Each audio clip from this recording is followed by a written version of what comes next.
आमे जेतोल सिंगापुर गस्त करिथिलु आम प्रशासनिक टीम सहित तांकर सहित सेठी आलोचना हला परे निमंत्रण करिथिलु एवं जो सेक्टर रे आमे आलोचना करिथिलु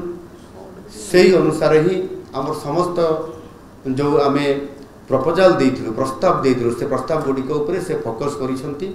एवं सेठी मध्य समस्त विभागर ये जो वाणिज्य विभागर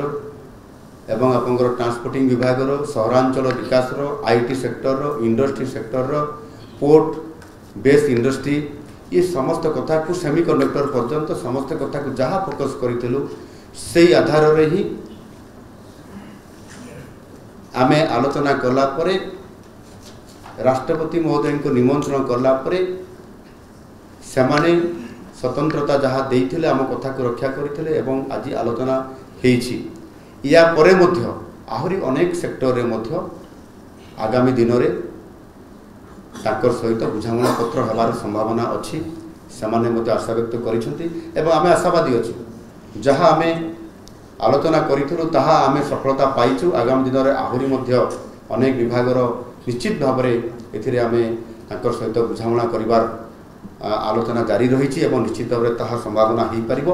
एवं आजिर ये गस्त फल आमर जो उत्कर्ष ओडिशा पाई जेभली भाव में आमे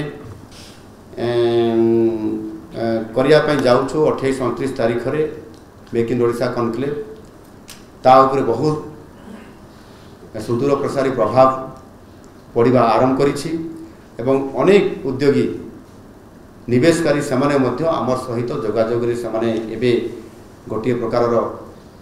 सेमाने प्रतियोगिता आधार रे सेमाने आमर सहित संपर्क रखुछंती एवं निश्चित भाव रे आगामी दिन रे आमर जो लक्ष्य अछि 5 लाख कोटी रु ऊर्ध्व टंकार जो बुझामणा पत्र साक्षर करिबा एमओयू करिबा एवं ता सहित आमे विभिन्न सेक्टर रो प्रोजेक्ट को आगु नबा ता निश्चित भाव रे आमे भाबुछु जे बहुत अधिक ताठारु मध्य आसीबो एवं सेथि पाई विगत दिन रे ये कार्यक्रम करिवा द्वारा मध्य सिंगल विंडो सिस्टम माध्यम रे अनेक प्रोजेक्ट को आमे अनुमोदन करि सारिछु सेथिरे 2.5 लाख कोटी टंका पाखापाखि आमे अनुमोदन करला पर से प्रोसेस मध्य वर्तमान आरंभ हो सारी एवं ये सिंगल विंडो सिस्टम माध्यम मध्य ये आमर जो उत्कर्ष ओडिशा कार्यक्रम अच्छी ता पूर्वर आहुरी आवश्यकता अच्छी ता पूर्वर आहुरी आमे सिंगल विंडो सिस्टम माध्यम किसी अनुमोदन करने एवं मेक इन ओडिशा कॉन्क्लेव जेते उत्कर्ष ओडिशा आसीजिवो निश्चित भाव में निजे माननीय प्रधानमंत्री आसवाई से आमको से खबर करिसंती मेसेज देइसंती एणु सारा विश्वर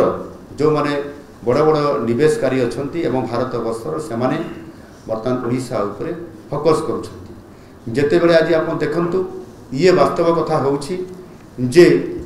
आमे सिंगापुर गलु निमंत्रण करलु एवं से देशर राष्ट्र मुख्य प्रथम थर करी ओडिशा को तांकर गस्त रहिला ये आज जिते बड़े सिंगापुर राष्ट्र मुख्य राष्ट्रपति ये गस्त कर ओडिशा को सेते बेले अन्य राज्यर मुखिया माने समाने अनुरोध करुछंती सिंगापुर गस्त करिबा पई तांकर सहित संपर्क प्रतिष्ठा करिया पई किंतु सिंगापुर राष्ट्रपति आम पाखक आसीचंती आम सहित सुसंपर्क प्रतिष्ठा करिया पई एनु निश्चित भाव में आम से ये एक होउची ऐतिहासिक घटना एवं आमे आज ताहा सफलतार शीर्ष आड़ को जाऊँ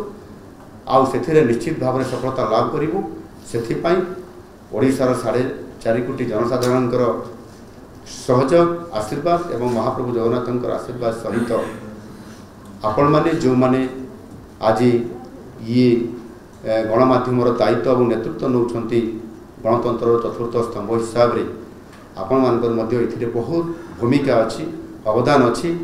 आपण मैंने जो काम करुछंती ओडिशार डेवलपमेंट पाई ओडिशार मंगल पाई ओडिशा को आगु नेबा पाई ताहा निश्चित भाव में आपण मानकर सहयोग एवं समस्त ये वार्ता को मध्य जेभली भाव में आपण माने कम्युनिकेट करुछंती आगामी दिन में सफलतार शीर्ष में पहुँचा पाई आ बेसी दिन नुह निश्चित भाव में ओडिशा समृद्ध ओडिशा रे परिणत हब नुआ ओडिशा हब एवं सेथिरे ओडिशा को आमे भारत वर्षर श्रेष्ठ पांचटी राज्य रे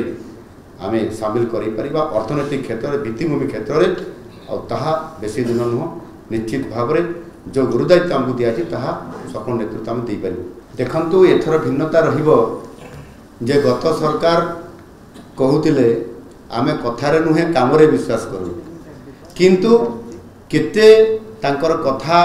नुह करी जो काम करले तार जवाब तो ओडिशा जनसाधारण दे सारी किंतु आमको देखंतु गत 6 मास भितर 6 मास भितर आमे को प्रतिश्रुति देइतलु आ ताकू पूरण करिछु कि नाही आमे लाउ फड़ीछु कि नाही आमे कखारु आनिकरी लोकंक पाखरे पहुंचाई पारिछु कि नाही ये तार वास्तवता जोथिरे कि कृषक मानकर पाई कथा कहंतु बा महिला सशक्तिकरण कथा कहंतु बा आमे इन्वेस्टमेंट करिया पाई कथा भी कहंतु जहा कि मु एबे आपमान को पाखरे रखिली जे एठी आमे सिंगल विंडो सिस्टम माध्यम रे मध्ये एबे अनुमोदन करिकरी आमे एठी स्वतंत्रता देइछु एवं सेतिरे इन्वेस्टमेंट प्रक्रिया कर आरंभ हिची ये कथा सत्य कि नुह एतिरे सरकारी खाली थिबा पदवी गुटे कथा देखंतु जे सरकार को जदी आमे म्यान पावर बलरे जदी सरकार ठीक भाव रे गुड गवर्नेंस चलै परिबा ताहले मध्ये हमको म्यान पावर दरकार। गत सरकार खाली थिबा पदवी सेमिति रखी दउथिले एवं सरप्लस बजेट करूथिले आज आमे ये पर्यंत आमे नियुक्ति मेला माध्यम रे 20,000 रु अधिक नियुक्ति करि सारिछु आगामी आउ किछि दिन भितर आउ 20,000 नियुक्ति करिवु म्यान पावर बढ़ेबु भित्तिभूमि को सुदृढ़ करिया पाई हेले मध्ये म्यान पावर आवश्यकता अछि एणु एथिरे 6 मास भितर आम लाउ फड़िबा आपनकर कथा अनुसार से कथा को भी यह निश्चित भाव में आप बुझी पारुथिबे जे आम सरकार कथा देइथिले कथा रखिले लोकंकर पाई।